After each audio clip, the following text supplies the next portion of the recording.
Another question came, how do we purify our feeling body?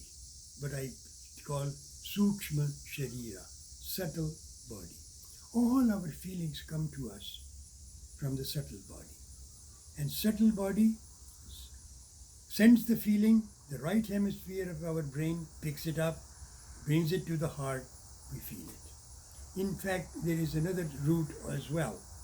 From the heart chakra, the energy of unconditional love radiates, and the physical planet that we have in our galaxy, Venus, that sends the energy to our heart chakra. That's why they say that diamonds are forever. Why? Because diamond is a gem for the heart chakra.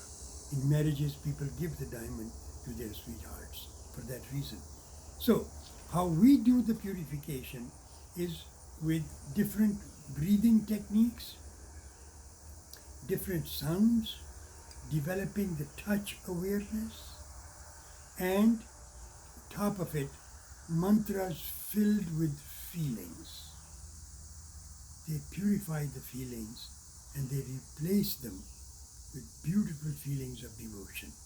You learn to love unconditionally, first yourself and then others.